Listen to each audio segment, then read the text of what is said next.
Hi, my name is Greg Lawrence, and I'm the president of the Monterey Trading Institute. Our mission at the Monterey Trading Institute is to provide one-on-one personalized coaching and training in the field of foreign currency exchange.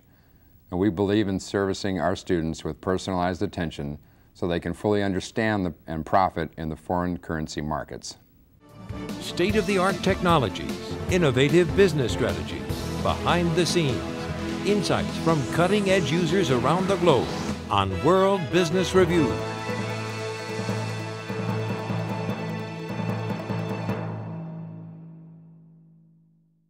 Welcome to World Business Review. I'm Norman Schwarzkopf. The foreign exchange currency market is the largest market in the world, with trades amounting to more than $1.5 trillion every day. Only in recent years has this trading opportunity been offered to the general public. However, because of the risk and the lack of market understanding, potential traders need to be educated before making an investment. Greg Lawrence, president of Monterey Trading Institute, is here to explain. Welcome to World Business Review, Greg. Well, thank you, sir. Thank you for having me. Also joining us today is Jordan Goodman, former NBC analyst, author, and financial expert. Welcome, Jordan. Nice to be with you, General. Jordan, the first question. What is the Forex currency market? Forex trading market is where people are buying and selling currencies against each other, like the US dollar against the British pound, or the US dollar against the euro or the yen. And so something's always going up, something's always going down, and you can make money by learning how that market works and making it profitable to you. Greg, making money from Forex currency trading is not necessarily an easy task. How is Monterey Trading Institute educating potential traders? Well, first of all, we're here to simplify the process. You know, over time, most people have become confused in the fact that technical trading is something that they don't understand by following charts and whatnot. So what we're here to do is put it in a simple manner and go more of a fundamental trading direction, which is much easier for the common man or person to understand. I can understand that. I probably fall in that category. You know that. For more, let's go to this World Business Review field report. Over the last 3 decades, Forex has become the world's largest financial market, with approximately $2 trillion traded daily. The Forex market is very recognized with major investors. In fact, in 2003, Warren Buffett, through Berkshire Hathaway, made $825 million in the Forex market. That was his first year in the market. And that year, he made $448 million in the stock market. It's also becoming very recognized and accepted by the small business owner, as well as the small investor. Many small business owners are now recognizing the Forex market as a means of profit potential. Small business owners have a unique opportunity to profit from the Forex market simply because they're able to get a safety net for some of the profits they're making in their business now, as well as a game plan and investment plan for the future. A lot of times things go well a certain part of the season for the business owner. We can teach them how to put that money aside in the Forex foreign exchange market and have it start working for them instead of them working for their money so much. Whether the individual is new to currency trading or an advanced trader, the training provides all the tools needed to be profitable in the Forex market. Here at MTI, we can help our students take advantage of opportunities through avoiding the trial and error, which is so important, saves them time and money, and when they see their money working for them, then it becomes exciting.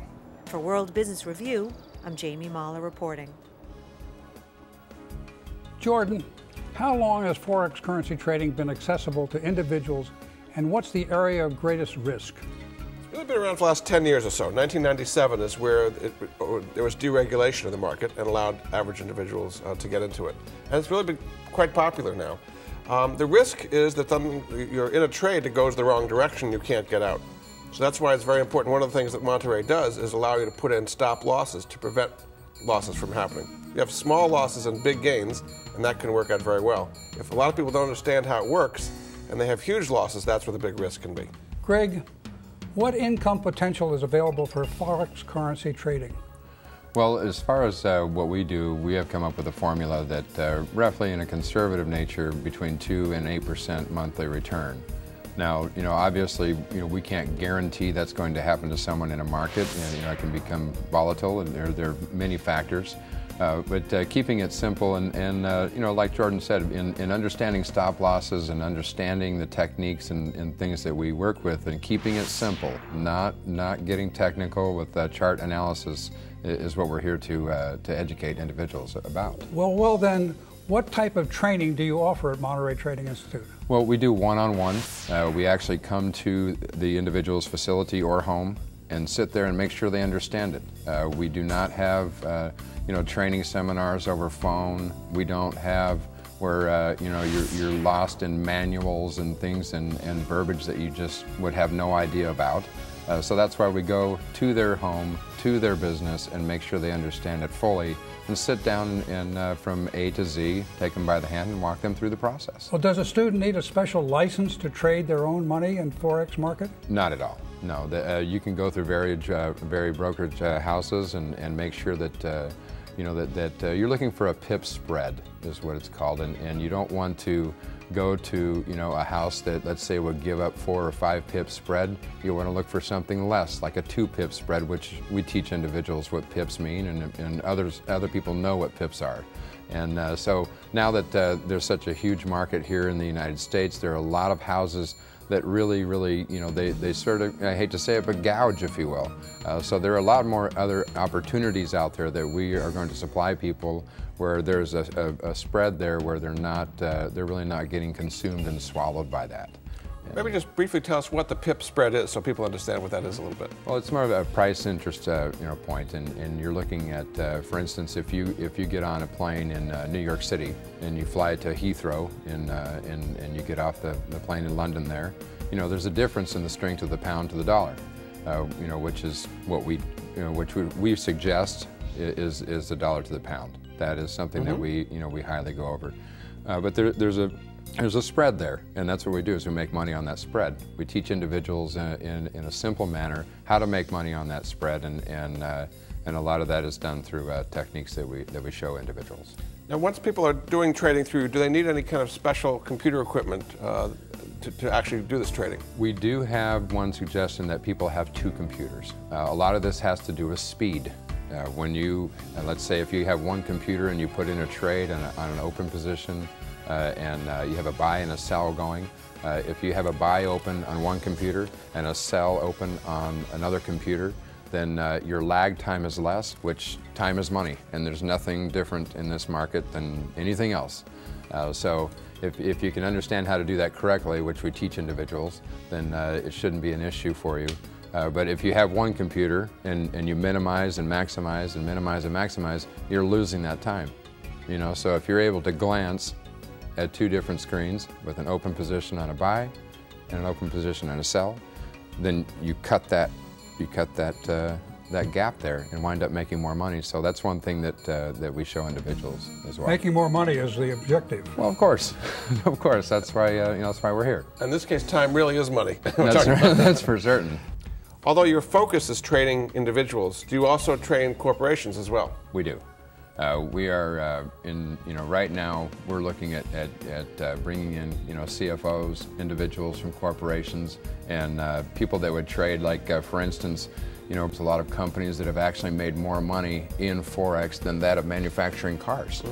Because for instance, if you have a company that orders XYZ amount of chips or whatnot, or laptops, or from let's say Asia, well, until those are delivered, you have a gap and a span there, and if you're not trading and keeping up with the currencies, you may be sliding downhill, and by the time you get those laptops or whatever the case may be, any product, you might be out of luck. So, with companies, you're talking about hedging their risk as opposed to speculating. Individuals would be more speculating on things going up and down. Companies are hedging the currency before they receive products. That's right. That's right. Jordan, what is a currency pair? Currency pair is where you have one currency against another. The US dollar typically against the European euro, or against the British pound. So when people talk about pairs, it's one against the other. Something's always going up and something's always going down, and that's what a currency pair is. How can you determine which way a currency pair is going to be going? You can't. The bottom line is that it's understanding that you can actually have 2 positions open, okay, and take advantage of that, making sure that you don't lose more than you gain. right? Whether it's buy or sell, it's sort of irrelevant. What it is, it's understanding that you're going to minimize your risk and your loss, and you're going to let your winner run. And that's what we teach individuals. That also, managing your money correctly. You don't want to go in with a big winner and then all of a sudden, hey, you know what, the next day I'm going to throw everything I have in there. That's the wrong attitude. So combining the two with, minimizing your risk and managing your money correctly, with those two combined, that's what we're looking to do. There are many currency pairs available to trade.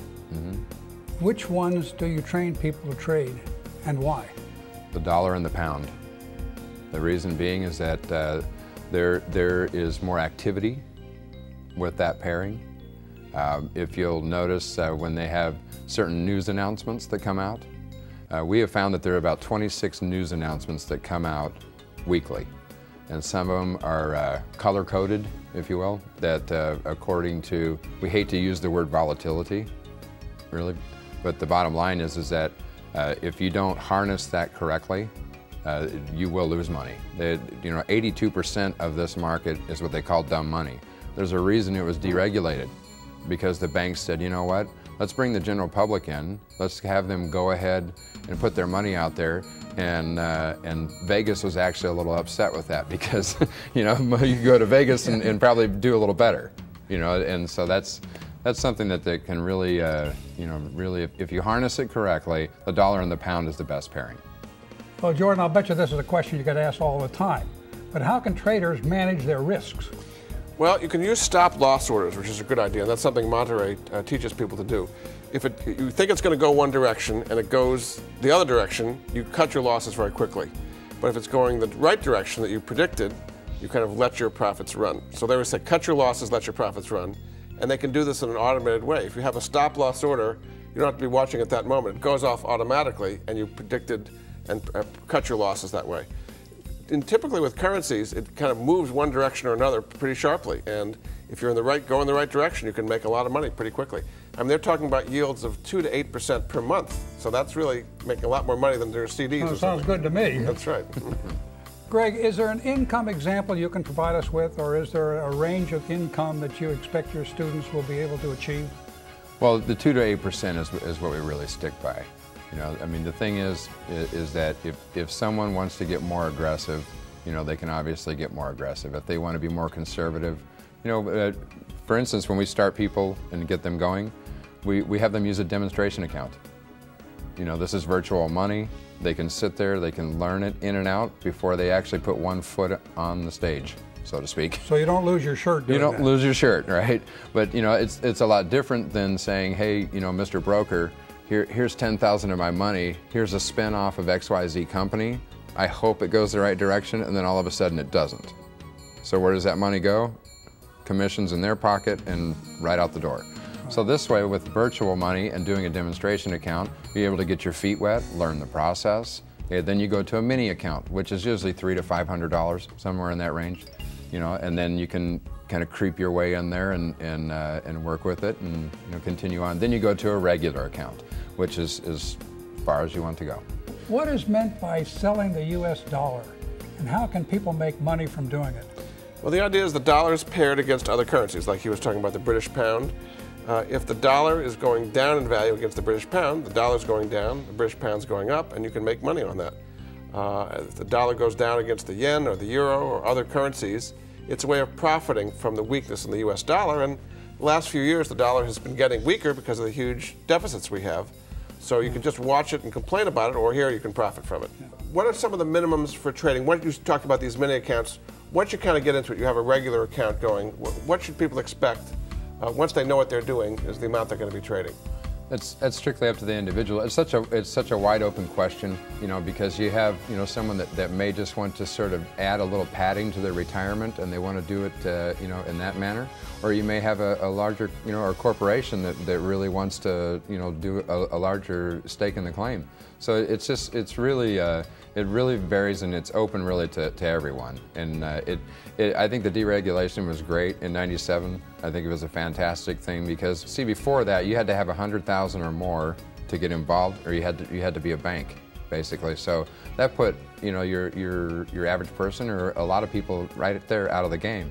So, you know, now it's available to everyone, and so, you know, the question is well taken, but when it comes down to it, it really depends on how far you're looking to go. You know, you hear a lot about Forex exchanging trading firms out there. You see infomercials on TV, you see a lot of advertising for this. How is what you're doing at Monterey different from all of what you're seeing out there all the time? We actually teach people how to trade.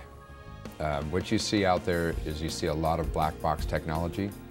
You see a lot of color-coded things like that where, hey, you know, if it's this color, buy it. If it's in the middle, don't. If it's over here, sell it. Well, that's fine for a little while, but what happens is that over, you know, 3 or 4 month span, 5 month span, A, the person has not learned how to trade themselves, so they haven't put destiny in their own hands, okay, and B, the technology changes. So as you would probably understand, with banks and speed of technology and things like that, that's going to change things tremendously. So right there, it now has become a mask for going to a managed money account. What does the future hold? The future holds a lot of great things, and in Forex, when it comes down to is that now the commissions and things are getting to be a little less. You know, more people are getting involved because they see the value. It's more of a trending market. It's not as risky. It's not as risky as of hoping a company is going to make it. I'm ready. I'm ready. Are you ready? I left my wallet at home, but Jordan, what do you see as the future? Well, this has been growing, and I think a lot more people are going to get into currencies. You know, even if the stock market's not doing well, the economy is not doing well, you can still profit from the dollar falling. And more people see that as an opportunity to be trading. So there's about $1.5 trillion being traded every day now, and it's probably going to be $2 trillion or more as time goes on. This is going to be $2 trillion? $2 trillion in currencies per day being traded around the world. That's a lot of money being traded. And so now the average individual who in the past might have kind of known about this a little bit is able to get in on it and really profit from it if you use good trading strategies. So I think there's a really big future here. Greg, thanks very much. It was a great presentation. I'm sure it enlightens a lot of people, and I'm sure it's going to save a lot of dollars for a lot of people, too. Well, thank you for having me, General. I've really enjoyed the process here. And Jordan, thank you very much for being here. You're always incisive in your analysis, and we appreciate that. Thanks very much, General. Appreciate it. And thank you for watching. Until next time, for World Business Review, I'm Norman Schwarzkopf.